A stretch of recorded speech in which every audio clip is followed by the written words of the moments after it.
Alors j'aimerais aborder avec vous aujourd'hui un sujet très intéressant. Parce qu'en fait, en général, vous savez, dans la vie, on a tendance à faire une chose qui est classique. C'est que des fois, on a envie de donner des conseils à Hachem. Des fois. Des fois, on a envie de dire à Kadosh Baruch Hu, regarde, si tu as besoin de moi pour me trouver un chidour, ben je suis là, d'accord? Ne m'oublie pas, Hachem, je suis là. Voilà, si t'as un bon garçon, ben un bon khatan, n'hésite pas, ne m'oublie pas, d'accord? Je suis là, Hachem, voilà. Des fois, on a envie de dire, c'est à Kadosh Baruch Hu, si t'as envie d'avoir mon avis sur le genre d'enfant qu'il faut m'envoyer, ben n'hésite pas, t'as mon numéro. Je veux bien un blond, gentil, qui écoute, qui se lève pas de table, qui a 20 sur 20 à chaque contrôle. N'hésite pas, Hachem, je peux te conseiller. Si tu as besoin de moi aussi pour la répartition des richesses, je t'envoie mon RIB. Et il n'y a pas de problème, à Kadosh Baruch Hu, tu gères. Tu gères et puis voilà, t'enlèves un petit milliard à, je sais pas moi, on va pas dire. En tout cas, voilà, moi t'as mon RIB et puis voilà, s'il n'y a pas de problème, Hachem, tu fais une répartition des richesses, je sais quoi en faire. Et si tu sais pas quoi faire de l'Iran, je suis là aussi, je peux te conseiller quoi faire avec l'Iran. Donc bien souvent, des fois, on a le ressenti justement de vouloir conseiller Hachem. Vouloir conseiller Hachem, de lui dire à Kadosh Baruch Hu, je sais pas si c'est tellement bien géré. Et donc du coup, moi je suis là, si jamais il faut gérer, je suis là. Mais d'un autre côté, face à ça, on a cette émouna et cette intelligence et cette clarté qu'on sait qu'Akadosh Baruch Hu gère parfaitement ce monde. C'est lui le Melech HaOlam, c'est lui le patron, c'est lui qui fait tout et il fait tout parfaitement. Et tout comme Akadosh Baruch Hu a créé un monde qui est parfait, un équilibre parfait.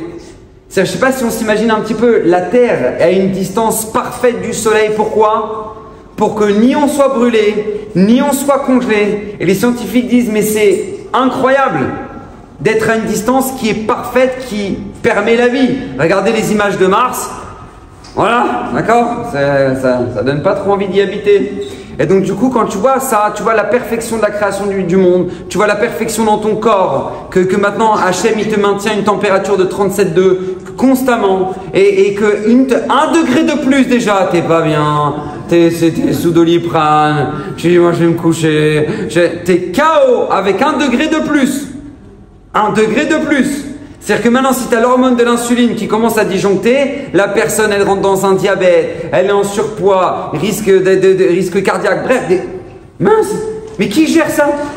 Qui gère ça, l'imperfection, l'équilibre sans arrêt, sans cesse, de chaque chose, Mais qui gère ça, la perfection? Hachem. Hachem. Vous savez, une fois le Rav Shar, il était hospitalisé, il est parti voir un professeur, un grand professeur, donc il était soigné par un grand professeur à Tel Aviv. Et le professeur en question, il vient le Rav Shar, et puis il voit que, Rav Shar, il voit qu'il n'est pas religieux, quoi. Il n'a pas de kippa, il n'est pas religieux. Et le Rav Shar lui dit, est-ce que vous avez une voiture, professeur? Alors je lui dis, oui, j'ai une voiture. Vous avez quoi comme voiture? Ah, moi j'ai la dernière Mercedes, Ah ok, d'accord. Et avant, vous n'aviez pas de voiture? Si, avant j'avais une voiture. Il dit alors, pourquoi vous ne l'avez pas gardée? Je dis, parce que c'est les nouveaux modèles, les nouvelles options, c'est plus la même voiture, quoi. Il s'améliore à chaque fois, donc... Ah ok, donc c'est pas qu'elle marchait plus, c'est parce qu'il y avait quoi améliorer. Il dit oui, exactement, c'est pour ça que... Il dit alors, monsieur le professeur, juste une question. Est-ce qu'il y a une chose que vous changeriez dans le corps humain? Est-ce qu'il y a une amélioration que vous auriez à faire dans le corps humain? Je dis non, c'est parfait. Il dit c'est parfait. Alors le Rav Shar, il dit, vous voyez, monsieur le professeur, c'est la différence entre la création divine et la création humaine.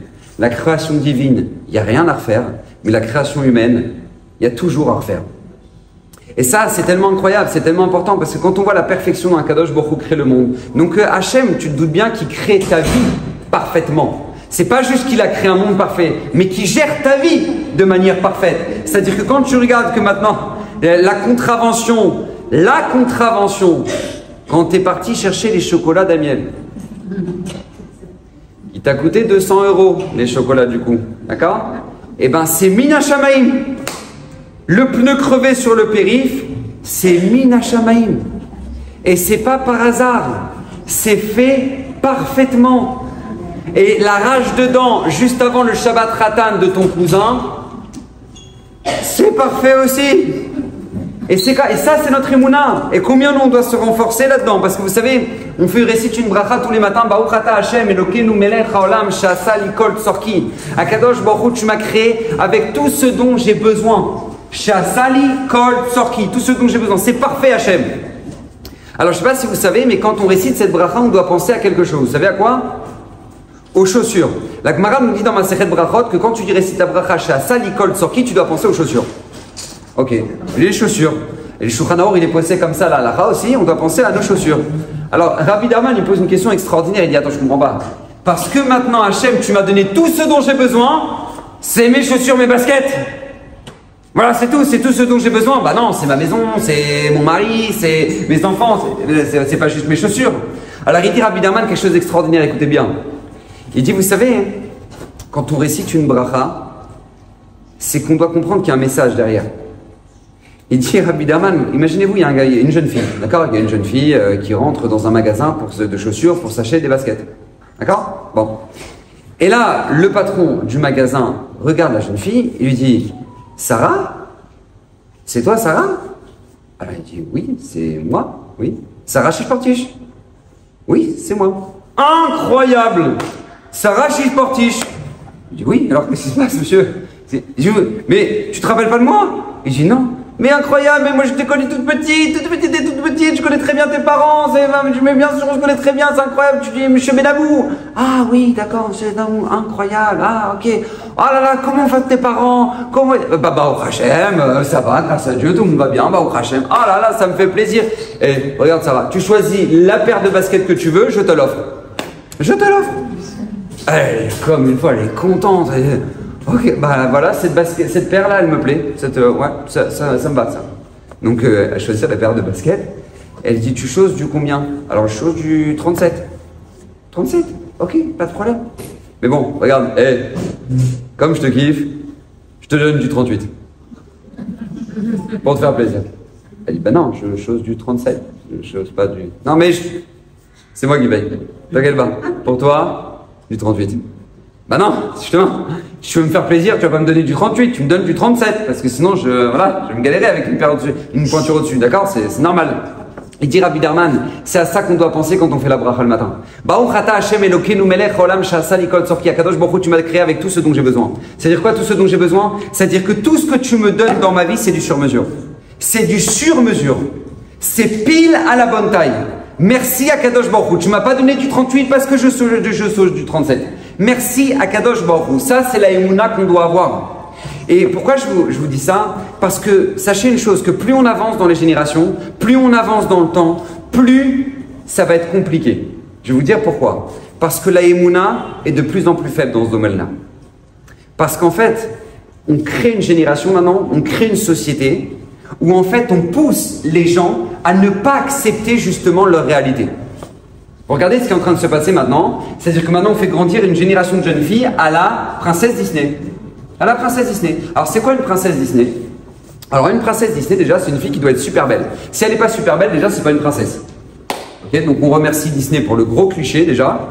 Merci, donc ça veut dire que toutes les filles qui se sentent mal dans leur peau déjà c'est plus des princesses. Super, déjà merci. Et en plus de ça c'est quoi une princesse? Alors c'est une fille qui a plein de problèmes dans sa vie. Parce que c'est une princesse Disney. Donc elle a plein de problèmes.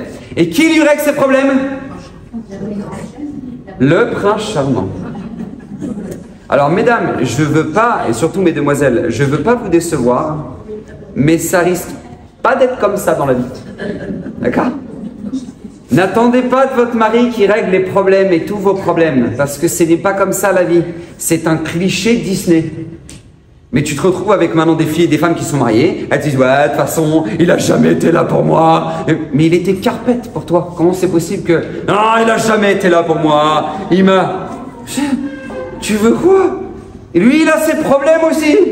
Et toi, tu as tes problèmes et ensemble, vous avez des problèmes communs. C'est ça la vie.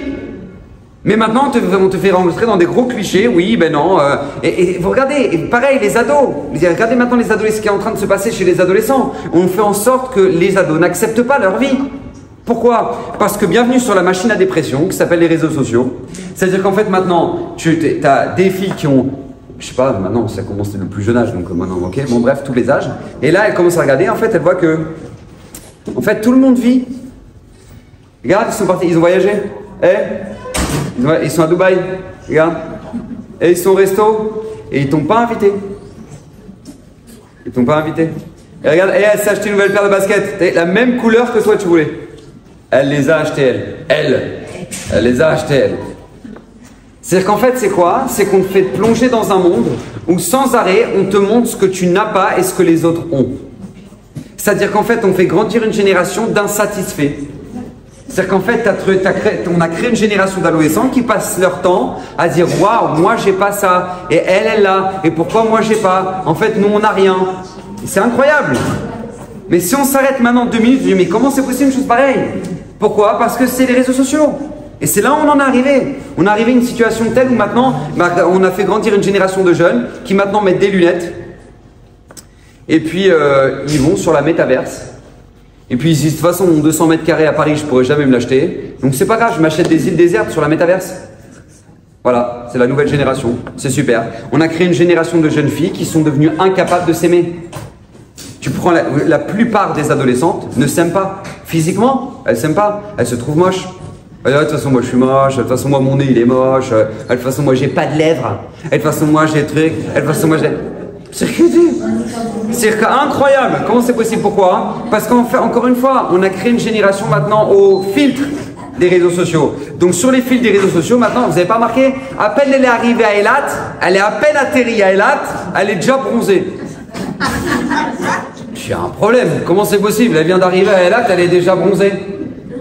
Pourquoi? Parce que tu fais une photo et tu mets le filtre. Et tu mets le filtre, les bronzages, les trucs, les sourcils, le nez, les lèvres, les trucs. Mais donc, du coup, écoutez bien, il y a un syndrome qui est terrible maintenant qui s'appelle la dysmorphophobie. C'est-à-dire qu'en fait, on a créé une génération de jeunes filles qui sont devenues incapables de s'aimer et qui en fait vont voir les chirurgiens plastiques en leur montrant une photo de eux, en leur disant, moi je veux ce nez là que je me suis fait. Je veux ces lèvres là que je me suis faites là. Mais n'oubliez jamais, à partir du moment où tu ne t'aimes pas, tu ne pourras jamais être aimé. Parce que le jour où ton mari va te dire « mais tu es la plus belle » et que toi tu te trouves moche, tu vas dire « mais quel mytho celui-là ! Mais quel mytho !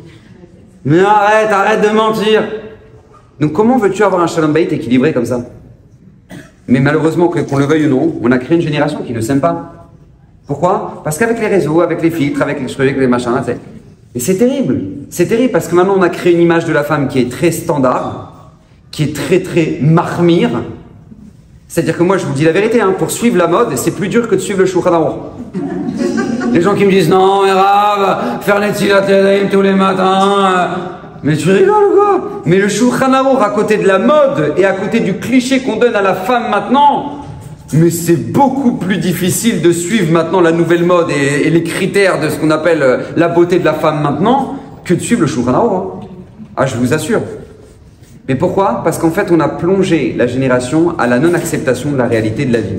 Et je voudrais justement attirer votre attention là-dessus. Parce qu'il faut savoir que si on veut vivre heureux dans notre vie, la Torah nous a donné justement, pour moi, le plus beau de tous les cadeaux, qui est ni plus ni moins d'être capable d'accepter notre réalité.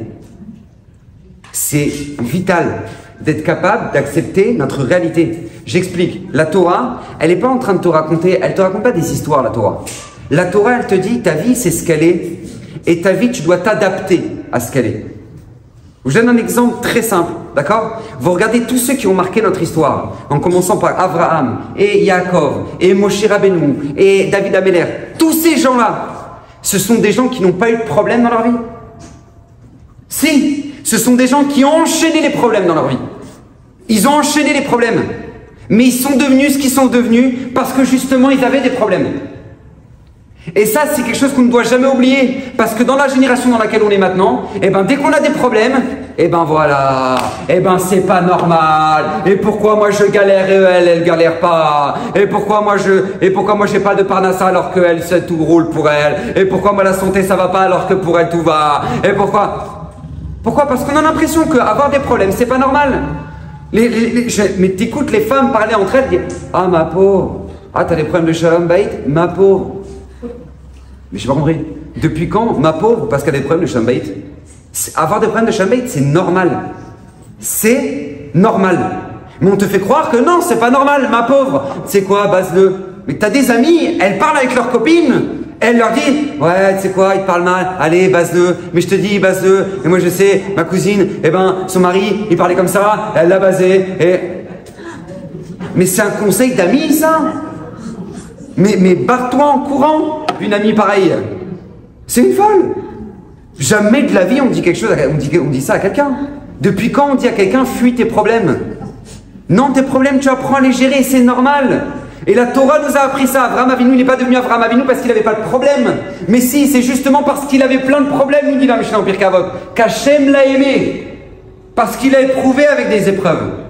Et Yaakov Avinu, c'est la même chose. Et David Amelech, c'est la même chose. Et là maintenant, on fait grandir une génération que dès que maintenant il y a quelque chose qui ne va pas, ah, je suis black, j'ai pas de mazal, peut-être qu'il faut que je mette des poissons partout, peut-être que... Mais quel rapport? Il y a des problèmes, et c'est normal d'avoir des problèmes. T'es pas black, et t'as du mazal, et t'as de la bracha, mais t'as des problèmes. Ça n'a rien à voir. Et c'est tellement important. Parce que vous savez, moi je donne toujours cet exemple-là, mais il est tellement fort. Vous savez, il y a un homme que tout allait bien dans sa vie. Il s'appelait Yaakov Avinu. Yaakov Avinu, tout roulait pour lui. Il est jusqu'à l'âge de 63 ans, il étudiait la Torah avec papa Yitzhak, avec papi Abraham. Il était au top, il était bien. Tout allait bien, il était multimilliardaire, il étudiait la Torah du matin au soir, il connaissait le mikvé, la tfila, les trucs, et c'est tout. Bracha, bracha pour lui. Et là d'un coup, tu as sa mère qui arrive, elle lui dit, regarde mon fils, là tu vas devoir récupérer les brachot de ton frère, parce que ton père veut bénir Esav et la bracha ça te revient. Elle dit, mais maman, d'où tu sais que la bracha ça me revient? Elle dit, j'ai reçu Beruach HaKodesh, que la bracha, ça te revient. C'est-à-dire qu'Hachem m'a dit que la bracha, ça te revient à toi, Yaakov. Ok. Donc là, il s'approche de son père Yitzhak, il se baisse la tête pour recevoir la bracha, et depuis le jour et l'instant où il reçoit la bracha, toutes les galères dans sa vie commencent. C'est-à-dire qu'à peine il a reçu la bracha, sa mère, elle lui fait un doggy bag, elle dit, pars-toi en courant, regarde, ton frère, il veut ta peau, vas-y, et lui, il part. Il part en courant, maintenant il t'a Eliphaz qui le rattrape, il le pille. Il lui prend tout son argent, même un habit, il n'avait plus, Yaakov Avinu. Nous dit le Midrash, il a dû déshabiller un cadavre pour s'habiller, Yaakov. Il n'avait plus rien. Il arrive sur le Har Moria et là, Hachem se dévoile à lui. Il lui dit, Yaakov, t'inquiète pas, no susai. Ani yeimcha, je serai avec toi. Ou berach ticha, je vais te bénir. Et là où tu iras, j'irai. Bracha, mais c'est pas une bracha de Baba Salé, c'est une bracha du maître du monde. Ok? Là où tu iras, j'irai. Bracha. Ok. Tu dis, bon, c'est bon, je suis au top là, oui? C'est bon, t'as le bon Dieu, il te bénit. Donc là, c'est bon. Il se lève. Où est-ce qu'il va? Chez quelle famille il arrive? Un fou furieux qui s'appelle Lavan. Le plus fou de tous les beaux-pères qui existent sur cette planète. Lavan. Maintenant, Lavan, il va embrouiller Yaakov, au lieu de lui mettre Rachel, il va lui mettre Léa. Tu connais beaucoup de beaux-pères qui font un truc pareil, toi? Maintenant, il va l'embrouiller 100 fois. 100 fois, il va lui changer de contrat pour ne pas le payer. Maintenant, il finit par se débarrasser de Lavan. Tu dis, oh, Rachel s'est débarrassé. Qui l'attend? Esav. Pourquoi? Pour lui faire des bisous? Non, pour le couper en morceaux. Il se débarrasse de Esav. Qui se fait prendre dans sa famille? Dina. Dina se fait violer. Je vois que lui, il est black, lui. Alors lui, il n'a pas de mal, lui. Mais tu sais quoi cette vie? C'est quoi cette vie de fou qu'il a? C'est quoi cette vie, je t'en supplie? Il est béni, lui. La Torah te dit oui, il est béni. Non seulement il est béni par Yitzhak, non seulement il est béni par Hachem, mais il est hyper béni comme personne n'a été béni. Yaakov Avinu. Et il enchaîne les problèmes. De là, la Torah nous vient nous apprendre une règle fondamentale dans notre vie qu'on doit tous retenir et ne jamais oublier. C'est quoi? C'est que la bracha, c'est pas quand tout va bien dans ta vie. La bracha, c'est lorsqu'Hachem te permet de réaliser la raison pour laquelle tu es venu sur cette planète. C'est ça la bracha dans la vie.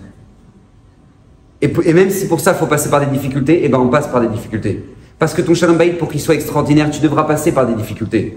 Et je vais même te dire plus que ça. Mais c'est pour qu'il soit extraordinaire, c'est justement tes difficultés qui feront en sorte que ton Shalom Bayit soit extraordinaire. Mais pourquoi maintenant les gens se retrouvent à aller voir des babas et des trucs et des charlatans? Comment c'est possible? Vous savez pourquoi? La réponse, elle est très simple. C'est qu'à partir du moment où maintenant on t'a justifié que maintenant ton premier mari, c'était de façon le Gilgoul de je sais pas quoi, et que le deuxième c'était le Gilgoul de je sais pas quoi, et que de toute façon c'était ton tikkun, bah tu sais ce que t'as gagné? Bah que tu t'es dédouané de devenir une femme qui est censée avoir un bon Shalom Bayit. Bah oui, t'as pas besoin d'ouvrir un livre de Shalom Bayit parce que de toute façon c'est lui qui avait un problème. Donc t'as pas besoin d'ouvrir un livre de Shalom Bayit parce que lui il était pas normal. Mais au bout de 2 divorces, peut-être que t'ouvres un livre de Shalom Bayit. Peut-être. Eh ben non, parce que le Mekoubal il m'a dit qu'en fait lui c'était mon tikkun de trucs. T'as gagné quoi? Vis avec ta réalité, t'as eu un problème maintenant. Le problème, il doit se résoudre. Et pour se résoudre, il faut ouvrir un livre de Shalom Bayit, il faut écouter des cours de Shalom Bayit. Alors tu as le cours des cours de Shalom Bayit et tu apprends le Shalom Bayit. C'est aussi simple que ça. Mais ça, c'est une bracha que la Torah nous donne. C'est la plus grande bracha. La Emouna, c'est de se dire que ce qu'Akadosh Baruch Hu m'envoie dans ma vie, c'est exactement ce qui est adapté à moi. C'est exactement ce qu'il me faut dans ma vie. C'est l'épreuve qu'il me faut pour me faire grandir, justement. Vous savez, n'oubliez jamais, avoir la Emouna quand tout va bien, c'est facile. Ça ne s'appelle pas avoir de la Emouna. Parce que quand l'argent il rentre, et quand il y a la santé, et quand il y a la bracha, alors tu peux dire merci Hachem. Hachem, merci. Baruch Hachem. Merci Hachem. Mais la Emouna, c'est quand tout va mal. La Emouna, c'est quand tu comprends plus rien, justement. C'est quand on te dit, prélève ton maaser et tu vas t'enrichir. Et tu prélèves ton maaser et tu es en galère. Voilà. Ça s'appelle la Emouna. C'est quand maintenant au moment où tu as été une copine, elle te dit tu peux me prêter ta voiture 2 secondes, je voudrais juste faire un recette pour une personne qui est à l'hôpital. Tu dis ouais, pas de problème. Tu n'as même pas vu que tu n'as pas renouvelé l'assurance. Elle prend la voiture, elle éclate la voiture. Voilà. Et que là tu dis on va, je suis parti faire un recette. Comment c'est possible que ça m'arrive? Là c'est la Emouna. Là c'est la Emouna. La Emouna c'est de se dire cette épreuve là, même si je la comprends pas, Akadosh Baruch Hu sait ce qu'il fait. Ça, c'est la base. Et c'est tellement important parce que vous regardez combien on a de références dans notre peuple, de gens qui ont su faire ça et qui ont marqué notre histoire. Vous regardez, Yosef Hatzadik. Yosef Hatzadik, un garçon de 17 ans, sadique, il connaissait une chose, la tfila, le mikvé, l'étude de la Torah. Il était le promu d'être le futur gadol, le futur grand. Vendu à la base, condamné à mort par ses frères. Condamné à mort par ses frères. À la fin, il est gracié. À la fin, qu'est-ce qui se passe? Il finit par être vendu à nettoyer les toilettes de Potiphar. En Égypte, dans le summum de la Touma. Maintenant, un garçon comme lui, un garçon qui a vécu une chose pareille, il aurait pu dire « Ah ouais, c'est ça les frères rabbins là? C'est ça ces mythos de religieux là? Eh ben tu sais quoi, ma kippa? Tac !» Il aurait pu le faire, Yosef. Seul le monde, jeté par ses frères, condamné, vendu par ses frères. Ils se sont fait de l'argent sur son dos. T'aurais pu dire, mais ça c'est des rabbins ça. Mais ça c'est des religieux ça. Combien il aurait pu tout jeter, Yosef? Mais c'est pas ce qu'il va faire. Yosef, il va ce qu'on appelle avoir la émouna, d'être capable de s'adapter à la situation. C'est quoi s'adapter à la situation? C'est mon épreuve maintenant. Akadosh Baruch Hu me l'a envoyé. Maintenant, moi je dois faire avec ça. Et il va faire avec ça. Pourquoi? Parce que c'est ça la émouna. Et combien on doit économiser d'énergie? Combien, je vous dis la vérité, combien? Il y en a qui souffrent de leur passé. Mais combien on se doit d'avancer? Moi je vois des gens qui me disent, mais Rav, mais si j'avais écouté vos shiurim avant, mais j'aurais jamais divorcé. Mais j'aurais jamais divorcé. Je dis, mais oui, mais vous saviez pas. Oui, mais Rav, si j'avais su, j'aurais jamais divorcé. Oui, mais vous saviez pas. Maintenant vous savez. Oui, mais Rav, je savais pas moi avant. Bah oui. Combien? Maintenant tu sais. Alors remarie-toi. Oui, mais Rav, si j'avais su. Oui, non, mais c'est mort. Oublie. Tu savais pas à l'époque, tu savais pas. Ah, tu vas pas commencer à. C'est comme les gens, vous savez, il y en a comme ça. Tu sais, Rav, dans les années 80, Natania, ça coûtait rien. On aurait pu acheter tout Natania dans les années 80. Je vous dis, monsieur le rabbin, ça coûtait rien. Bon, t'as acheté? Non. Bah non, j'ai pas acheté. Mais dans les années 80, ça coûtait rien. Bah oui, mais bon, maintenant c'est. Ouais, maintenant l'inflation, ça a explosé, mais grave, dans les années 80, on aurait pu tout acheter. Ça y est, khalas, Combien tu vas répéter que dans les années 80, elles sont passées les années 80 maintenant. Ça y est, maintenant on avance. Et pourquoi? Parce qu'encore une fois, on doit avoir cette émouna-là d'être adapté, que maintenant tu ne savais pas. Maintenant, eh ben, c'est pas grave. Ça, on avance. Parce qu'encore une fois, écoutez bien ce que je vais vous dire. Personne sur cette planète, personne en France, et personne à Sarcelles, et aucune d'entre vous n'a choisi ces épreuves dans sa vie. Personne ne choisit ces épreuves dans sa vie. Personne. Personne se dit, Hachem, je viens de changer les pneus de ma voiture, si tu veux me les crever, il n'y a pas de problème. Non? Ah bah non, ça n'existe pas. Personne dit, Hachem, voilà, j'ai un nouveau téléphone, si tu veux m'éclater l'écran, il n'y a pas de problème, capara, c'est quand tu veux. D'accord? Personne, non, personne ne choisit ces épreuves. Les épreuves, c'est Hachem qui les choisit. Mais par contre, ce qu'on choisit, c'est comment y réagir. Ça, oui. Ton épreuve, tu la choisiras jamais. Mais comment t'y adapter? Oui, ça, c'est toi qui choisis. Je donne un exemple très simple. Tu as deux enfants, ils sont sur le bord de la plage. Ok? Les deux, ils sont sur le bord de la mer, comme ça. Et puis les deux, ils disent, ah maman, on va dans la mer. Ok, tac, ils courent comme ça, tac, tac, tac, tac, tac, ils courent. Et ils vont pour foncer dans l'eau. Et à ce moment-là, il y a une vague qui arrive. Mais elle les terrasse comme ça. Pouf. Eux, ils font culbuto, ils se retournent. Il y en a un qui sort. Maman! J'ai du sable partout, j'ai du sel, maman! Et il court, il revoit sa mère. Et t'as le deuxième, il sort, il dit quel kiff! Oh là, cette vague, elle m'a purifié. Bah, oh, Hachem. Les deux, ils ont eu la même vague, mais les deux n'ont pas eu la même réaction. Pourquoi? Parce qu'on ne choisit pas la vague qui va arriver dans notre vie. On choisit comment y réagir à cette vague. Ça s'appelle la Emouna. Tu peux avoir deux femmes qui vont avoir une contravention le matin. D'accord? Elles sont arrivées, elles sont garées, 2 secondes, elles vont chercher les sandwichs pour le truc, elles tapent, elles se prennent une contravention. Maintenant, t'en as une, elle va se prendre la contravention. Elle va dire, eh ben voilà, mon mari va me tuer. Ça fait la 10e depuis la rentrée. Et je suis une femme morte. Et là t'as l'enfant qui arrive dans la voiture. Salut maman, ça va? Ah non, ça va pas! Ça va pas! Ne me pose pas de questions, tais-toi! D'accord? C'est le premier mode de réaction. Et tu peux avoir la même femme, la deuxième femme, qui va avoir la même contravention, et elle va se dire quoi? Bah, oh, Hachem. C'est pas moi qui paye, c'est mon mari. Bah, oh. Alors, Hachem. Au lieu que ça passe dans mon fils qui est tombé dans la cour de récré, eh ben c'est passé dans une contravention. Bon, ça, faut le faire accepter au mari aussi, c'est moins évident. Mais un autre monde, pas la même réaction bichlal, comment c'est possible? Réponse, parce qu'encore une fois, tu ne choisis pas ta contravention. Personne n'a dit, Hachem, c'est bon, tu peux m'aligner. C'est bon. Non. Personne ne choisit. Mais par contre, comment on y réagit, ça c'est dans nos choix. Pourquoi je vous dis ça? Parce que c'est pas seulement vrai dans ce qui est Ben Adam la Makom. C'est pas seulement vrai dans ce qui nous concerne nous envers Hachem. Mais c'est tout aussi vrai dans Ben Adam les Chavero. Ça c'est la Emouna. La Emouna, c'est que les personnes qui nous entourent, les gens qui sont avec nous, qui font partie de notre vie, sont des gens qu'Akadosh Baruch Hu attend de nous, qu'on soit capable de s'adapter à eux.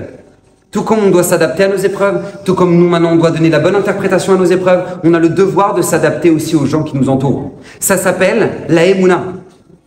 Et c'est tellement important, parce que moi je vois des gens, ils luttent contre leur réalité. Moi je vois des gens mariés, des femmes mariées qui luttent contre leur belle-mère. Ils pensent qu'ils vont changer leur belle-mère. Tu ne la changeras jamais. C'est mort. C'est mort. Tu la changeras jamais. Ça fait 60 ans qu'elle est comme ça, elle continuera à être comme ça. Et tu les vois, et toujours les mêmes Shabbatot, et les mêmes repas à table, et les mêmes embrouilles à table. Ça y est. Comprends qu'il y a des sujets qu'il ne faut pas aborder. Ça sert à rien. Adapte-toi à ta réalité. C'est comme les gens qui font leur alia, ils veulent changer les Israéliens. Tu les changeras jamais. Ils t'ont marché sur le pied, ils t'ont pas dit slicha. Laisse tomber.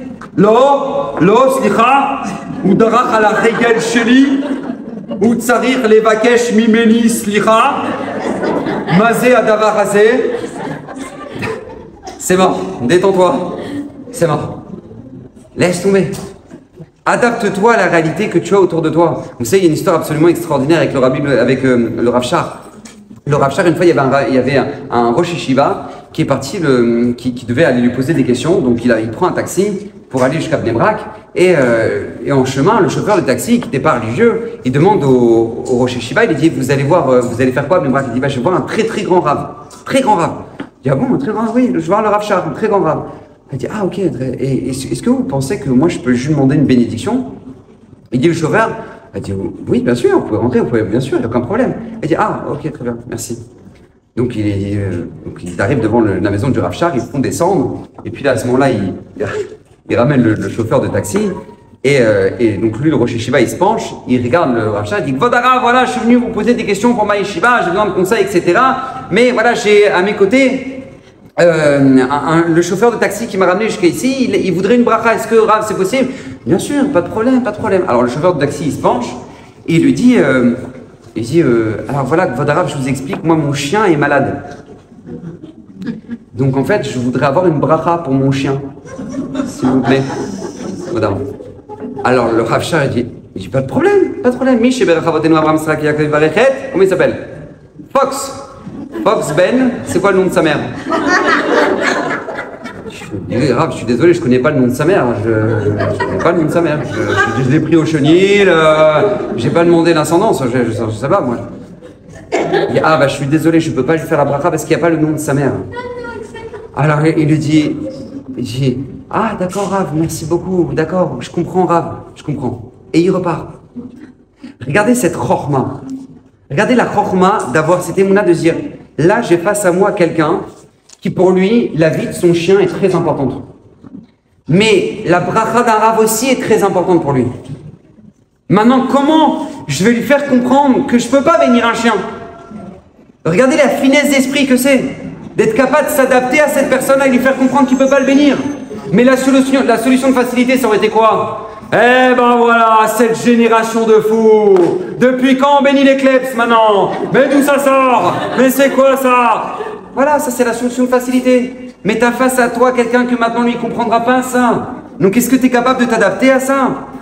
Est-ce que tu es capable? Regardez le Rabbi Lubavitch, là, incroyable cette histoire. Une fois il y a un juif, il arrive devant le Rabbi, et puis il dit, Rav, voilà, je voudrais une bracha, s'il vous plaît. Le Rabbi il regarde, il dit, est-ce que tu mets tes tefilines tous les jours? Il dit, non, moi je suis désolé Rav, je ne mets pas mes tefilines tous les jours. Je mets une fois de temps en temps, mais pas tous les jours. Alors le Rabbi il dit, mais pourquoi tu ne mets pas tes tefilines tous les jours? Il dit, mais Rav, je ne peux pas, moi, rien que déjà, j'ai un problème avec la régularité. Je ne peux pas. Moi, dès qu'on me dit c'est tous les jours déjà, j'angoisse. Tous les jours. Donc je peux pas. Je peux pas. Moi et ça, je peux pas. La régularité, je suis désolé, donc je mets une fois de temps en temps. Le Rabbi dit, quoi, c'est ça qui t'angoisse? Tu veux tous les jours? Il dit, mais t'inquiète pas. Ne t'inquiète pas, il y a des jours où on la met pas. On les met pas les tefilines. Il commence à lui faire la liste. Et il dit, le Shabbat, on les met pas. Yom Tov, on les met pas. Chol HaMoed, on les met pas. Et le Rabbi, il commence à lui faire la liste de tous les jours où on les met pas. Je dis, ah bon? Ah, on les met pas ça? Il dit, voilà, c'est pas tous les jours, t'inquiète pas. Ah, bah si c'est comme ça, je vais les mettre. Et il a mis les tefs. Pourquoi? Parce que quel chorma c'est ça? Parce que combien on aurait pu donner une réponse standard? Écoute, c'est ce qu'Hachem attend de toi, c'est marqué dans le Shul Chanarour, et dans le Shul Chanarour, c'est marqué qu'il faut les mettre tous les jours, et tu es un juif, si tu veux avoir et ne pas brûler en enfer, eh ben tu dois mettre tes tefilines tous les jours, donc c'est très très important, et même si ton Yitzhara il est plus fort que toi, eh ben tu vas plus fort que ton Yitzhara, parce que c'est bon, on les connaît les réponses, on les connaît. Mais regardez cette chorma-là du Rabbi d'être capable de s'adapter à la personne. Mais non, mais c'est pas tous les jours. Le Shabbat on met pas, Yom Tov on met pas. Il lui fait la liste des jours on met pas. Mais quelle force c'est ça? Et combien c'est important? Parce que c'est pas de la chassidoute d'être capable de faire ça. Ne pensez pas que c'est notre devoir. Notre devoir c'est d'être comme ça. Notre devoir, c'est d'être capable de s'adapter aux personnes qui nous entourent. Vous savez de qui on apprend? De Rabbi Shimon Bar Yochai. Rabbi Shimon Bar Yochai, il était pendant 12 ans dans une grotte avec son fils Rabbi Elazar. Pendant 12 ans, ils se sont élevés à un niveau de Gdusha inimaginable. Ils vont écrire le Zohar pendant toute cette période-là. Ils vont sortir au bout de 12 ans, ils vont voir des juifs dans les champs en train de travailler, ils vont les brûler sur place. Brûler sur place, il va rester des tas de cendres d'eux. Et là, il y a une voix céleste qui sort et dit, Rabbi Shimon, pourquoi tu brûles ces gens-là? Il dit, quoi? Un juif qui travaille? Mais ça n'existe pas, ça! Un juif, il doit étudier la Torah. Un juif, il travaille pas. Chas v'shalom, on n'a pas de temps à perdre. Ce sont des Rechaïm. Hachem lui dit, quoi? Je t'ai donné un tel niveau de Gdusha pour que tu détruises mon monde. Je t'ai donné un niveau comme ça pour que tu construises mon monde. Alors tu re-rentres dans la grotte.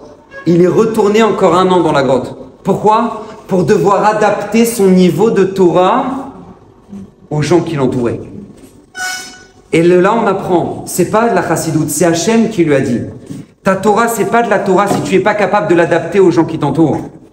Ta Torah, ce n'est pas de la Torah si maintenant toi tu as compris des choses et que l'autre qui est à côté de toi, il ne l'a pas compris et que toi tu as du mépris pour lui parce qu'il ne l'a pas compris. C'est pas de la Torah ça. La Torah, c'est d'être capable justement de s'adapter à la personne que tu as en face de toi. Dans ton Shalom Bayit, c'est exactement la même chose. Il y a des fois où les femmes, elles sont plus avancées que leur mari. Pour elles, c'est plus évident de faire certaines choses que leur mari. Et des fois, c'est le mari pour qui c'est plus évident de faire certaines choses que la femme. Alors qu'est-ce que tu vas faire maintenant? Des problèmes de Shalom Bayit? Où tu vas être capable de justement adapter le niveau que toi tu as atteint maintenant à la personne avec qui tu vis.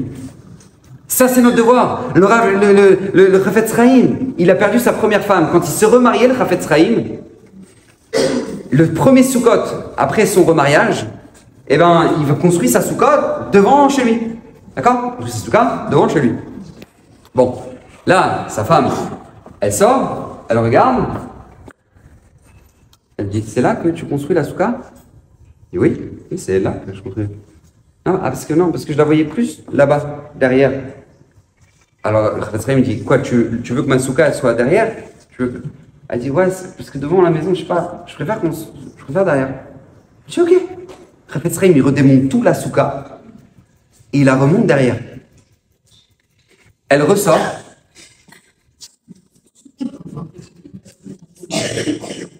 En fait, c'était mieux devant. C'était mieux devant. Alors que ça, il me dit quoi? Tu la veux devant? Il dit oui, ouais, en fait, c'est mieux, je me rends compte, c'est plus. Ouais. Le Chafetz Chaim, il redémonte toute la souka et il la reconstruit devant. Mais je sais pas, il faut comprendre une chose. Le Chafetz Chaim, c'est pas qu'il avait que ça à faire de monter et démonter des soukottes. Je comprends que le Chafetz Chaim, veille de Rosh Hashanah, ils ont attrapé ses élèves en train de pleurer. Ils lui ont dit, Rav, pourquoi vous pleurez? Il dit, parce que il y a 10 minutes cette année, je ne sais pas ce que j'en ai fait. Vous comprenez qui est le Chafetz Chaim? C'est pas que le dimanche après-midi, il dit, bon, c'est où mon Paris match ou la souka? Bon, bah, je vais faire la souka.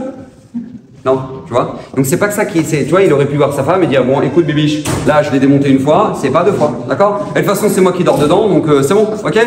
Il aurait pu dire ça. Non. Parce qu'il doit s'adapter maintenant. Il vient de se remarier, c'est sa femme, c'est son plaisir aussi, c'est sa souka. Comment je peux lui faire plaisir? Mais quelle force c'est ça? Pourquoi? Parce que tu t'adaptes à la personne que tu as en face de toi. Et combien c'est important ça? Et toute notre vie c'est comme ça. Tout l'enjeu de Ben Adam Lechaveros, c'est d'avoir cette émouna que Akadosh Baruch Hu nous met des gens autour de nous et nous on a le devoir de s'adapter à ceux qui nous entourent justement. Et à plus forte raison avec nos enfants, c'est la même chose. Nos enfants, on a le devoir d'être capable d'avoir cette émouna là, de se dire Akadosh Baruch Hu, chaque enfant c'est un monde en soi. Vous savez, une fois, il y en a un qui vient voir le Rabbi Lubavitch comme ça, il lui dit Kvod Harav, je comprends pas, un chassid comme ça, il dit, mais moi j'ai 10 enfants, tous des merveilles, sauf un, il est parti dans le décor, et je sais pas quoi faire, je sais pas comment le récupérer, et pourtant j'ai donné le même amour que les autres, et le même temps que les autres, et les mêmes intentions que les autres, les mêmes discussions que les autres. Le Rabbi, il dit, bah c'est ça le problème justement, c'est que tu as donné le même amour que les autres, le même temps que les autres, la même intention que les autres, parce que lui, il a besoin de quelque chose de particulier. Il a besoin de quelque chose de particulier que les autres n'ont pas besoin forcément. Et c'est pour ça que la Torah nous dit que les Gadarba Banim Dibra Torah, on le dit dans la Gada de Pessah. La Torah nous a parlé face à 4 types d'enfants. Pourquoi? Parce que chaque enfant n'est pas le même. Tu as le devoir de t'adapter à chacun de tes enfants. Et tu ne peux pas donner la même réponse à tous les enfants. Et moi je vous dis, je suis désolé de vous dire ça mesdames, mais interrogez vos filles. Est-ce qu'elles savent pourquoi il faut être sanois? Demandez à vos filles. Vous verrez que la plupart et l'écrasante majorité des jeunes filles ne savent même pas pourquoi il faut être sanois. Tu as une réponse pourquoi il faut être sanois?